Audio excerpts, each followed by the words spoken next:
frescura. Porra. Maestro, posso lhe chamar de João? Pode, uai. Sempre me chamou de João, por que não vai chamar hoje? Não, eu estou fazendo isso para estabelecer uma certa hierarquia. Afinal de contas, maestro é maestro. E eu vou lhe chamar de maestro porque eu gosto de chamar de maestro. Mas, por exemplo, eu quero falar sobre essa sala que eu observei uma coisa quando entrei aqui. Desde do menino que permitiu que a gente entrasse lá fora, que a gente entrasse no estacionamento, até o outro que pediu que a gente não estacionasse nos lugares reservados a certas pessoas ou certos departamentos, sei lá. Eu observei em todos eles uma simpatia, uma satisfação que me deu a impressão que eles estavam satisfeitos por trabalhar aqui nesse lugar. E eu também tive uma grata surpresa. E quando eu conheci, eu vim assistir um concerto que o Penderecki, inclusive, regeu, que tinha um martelo enorme, que era uma coisa que até cenográfica me deu a impressão. Que ele queria exprimir alguma coisa também plasticamente. E eu adorei essa sala. Eu vim junto com o Nicolai, que é médico voluntário da orquestra. Estava até um pouco exibido por causa disso, estava com muito orgulho disso. E eu percebi, então, de uma maneira geral, uma satisfação de todas as pessoas que têm algum vínculo com esse lugar de estarem aqui.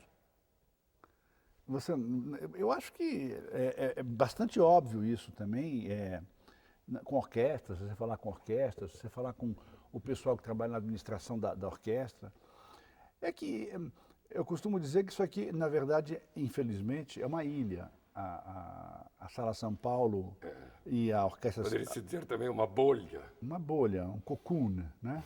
Na verdade, porque a gente conseguiu, nesses 8 anos, na verdade 5 anos desde que existe a sala, 6 anos, 7 vai fazer agora, mas nesses 8 anos de trabalho, de reconstrução da Orquestra Sinfônica, reestruturação, a gente conseguiu um tal paradigma, conseguiu atingir um tal paradigma de qualidade no país, em termos de música e de administração musical, administração de orquestra, que as pessoas que estão ligadas a nós e as pessoas de fora reconhecem de tal forma, o público reconhece isso de tal forma. Nós temos 10.400 assinantes esse ano.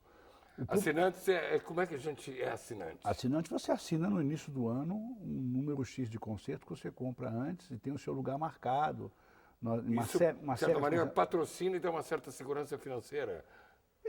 Nem tanto a segurança financeira, porque, como você sabe, a orquestra é muito subvencionada pelo governo. Então, a gente, por mais que venda ingressos, não consegue pagar o que a gente gasta com os ingressos. O governador que deu tiro de meta... Foi o Mário Covas. Eu amo esse homem. Eu amo Mário Covas. Eu tive a oportunidade de conhecer ele com certa intimidade quando eu tinha um programa na Bandeirantes. Ele tinha sido prefeito de Santos e estava cassado. E eu conversava sempre com ele, sempre chamava para fazer meu programa, porque é um homem adorável. Era um homem adorável, inteligente, generoso e, sobretudo, um político de visão, né? Político correto. Correto, de visão. Coisa porque rara. uma coisa que na história do Brasil nunca se fez foi fazer uma sala de concertos. Então, as condições que foram criadas neste lugar, que era uma estação de trem, para se fazer música. Por exemplo, a gente olha aqui que tem um resíduo de uma construção neoclássica. Isso. E que, dentro dessa construção, sem brigar com ela, tem todo um equipamento. Exatamente, Porque especializadíssimo. Um maestro, ele toca um instrumento que é chamado orquestra. Isso, não? É especializadíssimo. Então, o que é o seguinte, essa sala, isso aqui... Tem umas coisas que sobem e descem lá em cima. É o teto. Esse espaço que você está vendo aqui, ele era aberto, não tinha teto, ele era aberto. Isso aqui era um pátio aberto. Isso aqui era um pátio aberto.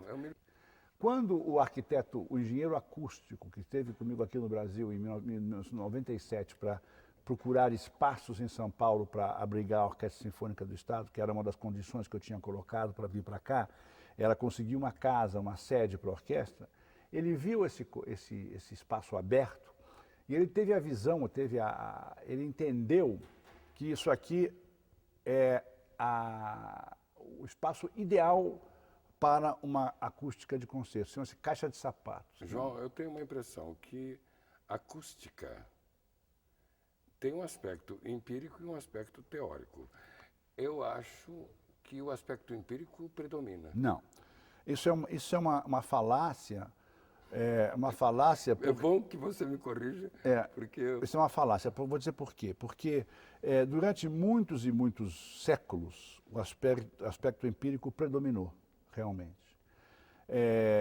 Os gregos faziam teatros maravilhosos, mas eles tinham uma noção de acústica e de espaço. Os teatros de arena dos gregos precisavam de uma certa conformação física. tinha concha acústica. A concha acústica natural. No século XIX, século XVIII, realmente, O teatro italiano e o teatro isabelino. Elisabetano, não é Eu verdade? prefiro chamar de isabelino porque Elizabeth, Mas em português é Isabel e a mas palavra é mais bonita. o isabelino era um teatro de drama, um teatro dramático, e o teatro italiano era um teatro de música. Sim, o isabelino tinha vários lugares, tinha o alçapão, Exatamente. onde ficavam os pobres, tinha Isso. os balcões, e isso dava uma dinâmica maior, até para um espetáculo como Shakespeare, por exemplo, que muda de cenário. E o espetáculo italiano tinha o fosso de orquestra, que chama-se o golfo místico, onde a orquestra Que para ficava. teatro não serve porque embaralha. Embaralha. O palco italiano para teatro dramático não serve porque embaralha as sílabas e não se entende o que os atores estão dizendo. Exatamente. Então, no século XVIII e XIX, a experiência servia muito. Você vê que tem grandes teatros do século XVIII e do século XIX com excelentes acústicas. Teatros italianos, mas são teatros que foram construídos segundo a experiência que vem desde os gregos. No século XIX, no século XX, desenvolveu-se a engenharia acústica.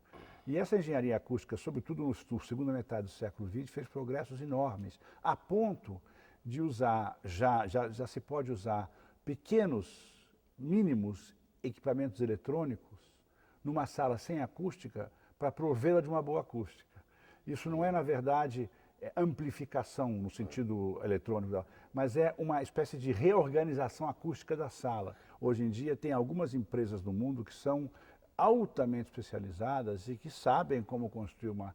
Agora, você tem razão, existe ainda uma muito pequena parte que é empírica e que se essa dá errado, às vezes a acústica não fica tão boa. Aqui nós tivemos a grande sorte de trazer em 1997, o papa da acústica, dessa engenharia acústica moderna, chama-se Russell Johnson, dos Estados Unidos, que veio aqui, viu essa sala, reconheceu nessa sala, na cubagem dessa sala, na cubagem ideal, em suma, ele percebeu nessa sala a possibilidade de fazer aqui uma sala parecida com as grandes salas do século XIX e do século XVIII. E se a madeira fosse jacarandá, seria a mesma coisa? Não. Qual é a madeira? E é mais, não só se a madeira fosse jacarandá. E essa mas coisa se esses ângulos fossem diferentes, seria outra coisa. Se essas cadeiras fossem construídas de outro material, seria outra coisa. Se esse material aqui atrás, onde o couro fica sentado e as cadeiras da plateia fossem de outro material e de outra espessura, seria outra coisa. Se as portas estivessem forradas de outro material, seria outra coisa. Isso. Você, quando foi convidado para assumir esse posto, eu acho que o grau de sofisticação, de complicação que a gente descobriu, que eu descobri, que você manifestou agora, já é suficiente como informação para saber que o buraco é bem mais embaixo, né? Aliás, o buraco era lá em cima, né? Isso mesmo, não tinha, era um buraco dela. Agora, João, é o seguinte, eu quero falar sobre uma coisa que me intriga há muito tempo. O que é reger? Eu me lembro que tem um filme da Atlântida, uma comédia, uma chanchada, que começa com o Oscarito de Maestro. Não, sim, de roupa de gala, assim, tal. E só se vê ele, não se vê o decor, e ele está regendo, né? E o Oscarito era um ator realmente convincente. Então, era aquilo intrigante. Depois, quando a câmera abre, ele revela o cenário, ele está num quarto de hotel, ele é um funcionário do Copacabana Palace. Então, ele estava debochando os maestros. Da pose, né, da atitude, enfim, de um maestro. Deixa eu te dizer, você como ator vai entender isso melhor que qualquer um. Quando você me pergunta o que é reger, o que é reger? eu pergunto a você, o que é dirigir teatro? Dirigir teatro Não atrapalhar. Não atrapalhar. Tem gente que acha que é fazer a cabeça do outro. Richard Eu Strauss, acho que é não atrapalhar. Richard Strauss dizia, Richard Strauss, que foi um dos grandes compositores e maestros, porque é difícil você conseguir as duas coisas ao mesmo tempo, reger e compor. O Richard Strauss disse ao meu professor, que disse a mim, vá ali no pódio, suba no pódio e não atrapalhe a orquestra. Essa frase é uma frase que você disse agora sem saber.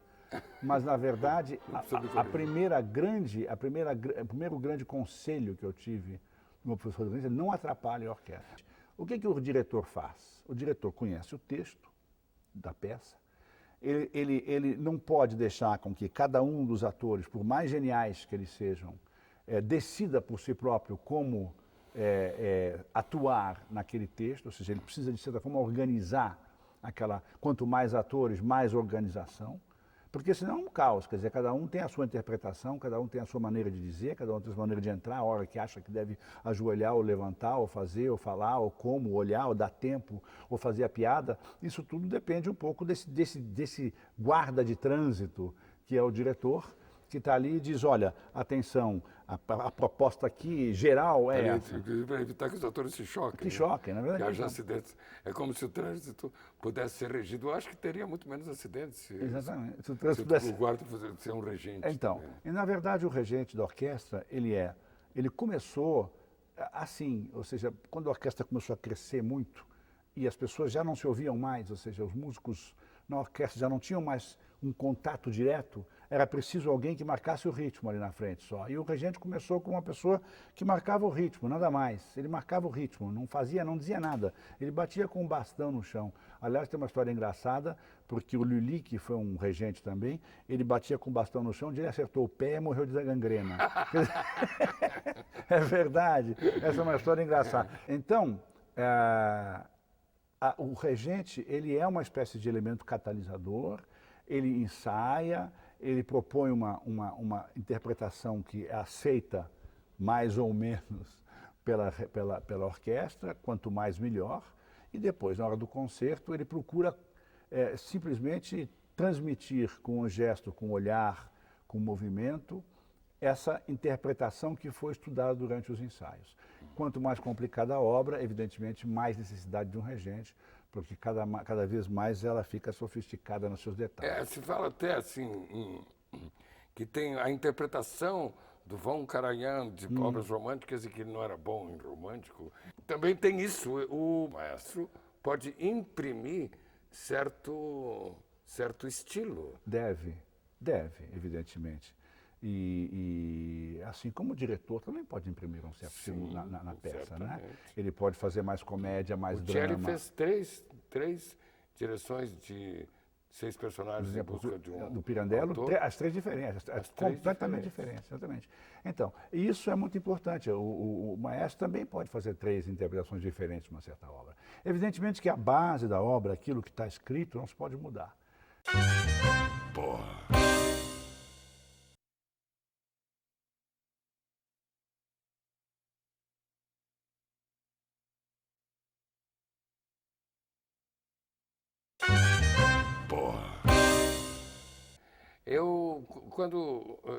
Eu me interesso pelo que se diz a seu respeito, porque nós temos um certo vínculo histórico. Histórico, porque inclusive os nossos filhos são amigos. Né? Mas a gente tinha esse vínculo anterior, inclusive ao nascimento dos nossos filhos. Isso. E somos 2 amigos do Antônio Pedro. Antônio Pedro, da Lucélia. Da Lucélia, sim.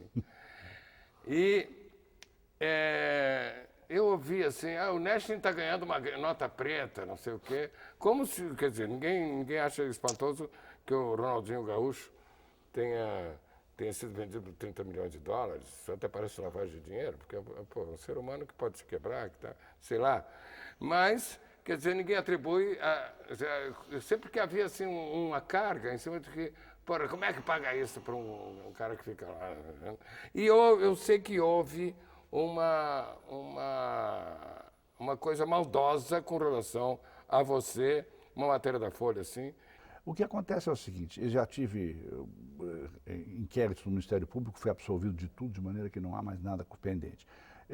O que é importante é que se saiba que não havia no Brasil uma cultura do maestro internacional que construísse uma estrutura... Você está na Europa quando foi convidado para vir para cá, Foi. né? E por isso que eu quero dizer, não havia no Brasil uma cultura de chamar um maestro internacional para construir uma estrutura de caráter internacional que pudesse concorrer em termos de qualidade, em termos de estrutura de qualidade qualitativa e quantitativa com as grandes estruturas de orquestras sinfônicas internacionais.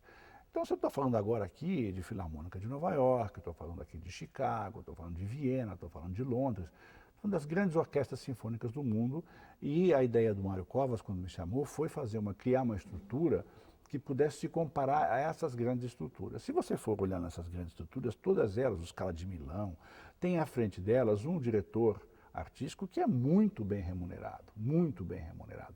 Na verdade, muito melhor remunerado do que eu sou aqui. Muito mais, ganha muito mais. E que tem que demonstrar competência, evidentemente, e fazer dessa estrutura que ele está à frente uma estrutura de caráter internacional. Olha, o que nós fizemos em 8 anos aqui no Brasil, com a OSESP... Você está há 8 anos na frente da orquestra. Há 8 anos. É praticamente um milagre. Na história do Brasil, não houve nunca uma instituição que funcionou com a qualidade, com a quantidade, com a geografia que essa sinfônica... O seu primeiro impulso, quando você foi convidado, foi aceitar? Não, meu primeiro impulso foi negar. E eu passei muito tempo negando. Você acreditava? Recusou. Hoje você está feliz, né? Hoje eu estou felicíssimo. Eu estou É feliz. a mesma felicidade que eu notei nos funcionários daqui, eu estou observando em você. Inclusive, um certo orgulho que você tem desta sala. Não é para ter? Não é para ter? Você deveria ter também. Eu né? tenho. Um orgulho... Não, você não pode imaginar a felicidade que eu fiquei. Então, eu acho que todos os paulistas, todos os brasileiros deviam ter vaidade e orgulho de ter uma orquestra como uma orquestra sinfônica, independente agora da minha pessoa ou do governador que for. Mas o fato de existir no país uma orquestra como essa, o fato de eu fazer um concurso... A orquestra, você está feliz também com a rapaziada, os professores? Evidentemente, é um time vencedor. Nós somos campeões do Brasil, campeões da América Latina, estamos no ranking dos melhores times de futebol do mundo. Por que eu não vou ter orgulho e vaidade desse time? Um time vencedor.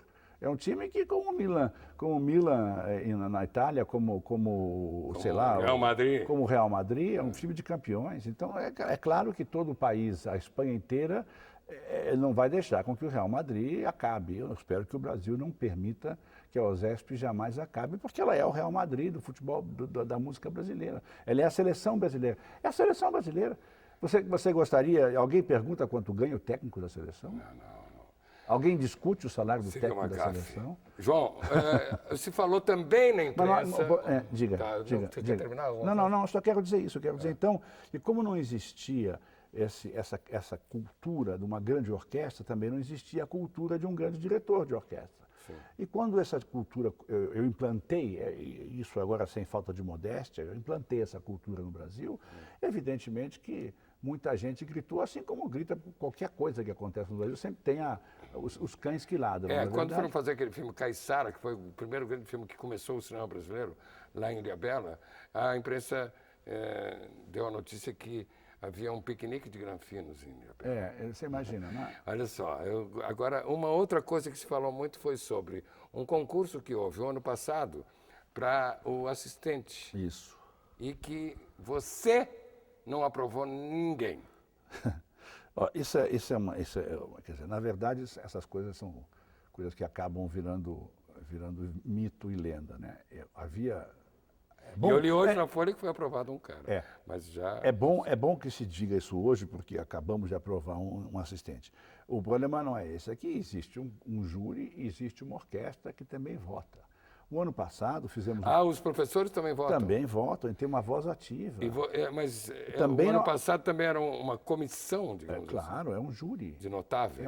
É um júri internacional que eu convido para estar aqui, que assiste, que julga as provas. Quantas pessoas são no júri? 5 maestros internacionais. Além disso, a orquestra também vota. E foi unânime em não aceitar ninguém.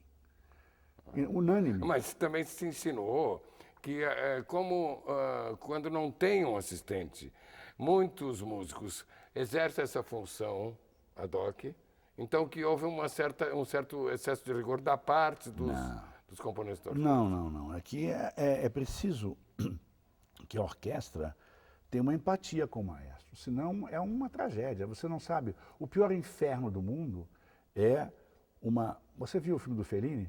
ensaio Sim, de orquestra? ensaio de orquestra eu vi. O pior inferno do mundo é quando o maestro e a orquestra brigam. Troppo forte! Troppo penetranti! Vi dovrete castrarvi tutti! C'ha ragione. Gli ottoni. É um fenômeno! É uma verdade? maravilhoso. Não é fantástico? Sim, sim. Então, você imagina um assistente que a orquestra não aceita. Toda vez que ele subir no pódio, é o ensaio de orquestra do Fellini, entendeu? Então é preciso que haja uma empatia entre o maestro e a orquestra. É por isso que eu exijo que a orquestra se manifeste a favor também do regente e assistente, porque ele vai ter que ficar 2 anos trabalhando com essa orquestra, regendo essa orquestra, ensaiando essa orquestra, tendo um contato diário com os músicos. Eu li hoje na Folha que o cara é o touro. O cara é um chileno, é um touro, mas ele é uma pessoa extremamente competente, um músico de grandíssimo talento e que vai certamente somar ao trabalho. Evidentemente que o assistente não é o regente titular. Ele está aqui para assistir ao titular, para ajudar ao titular, para ajudar a orquestra. Então não pode haver no ar nenhuma suspeita de que eu não queria alguém que fizesse sombra a mim, porque não é para fazer sombra. A notícia então é que já temos. Já temos o cara. um excelente assistente, que é um maestro jovem chileno, que vai passar 2 anos conosco aqui, só 2 anos, porque não pode, pelo regulamento, não pode passar mais de 2 anos. Ah, não pode esquentar muito. Daqui a 2 anos é outro. João, a orquestra viaja bastante, né? Muito, muito. E quer dizer... Tem tido grande sucesso fora do país. sido... Aliás, quando a orquestra começou a fazer sucesso fora do país, pelo provincialismo em que nós vivemos, eu disse aos meus companheiros aqui, agora a gente vai começar a fazer sucesso no Brasil.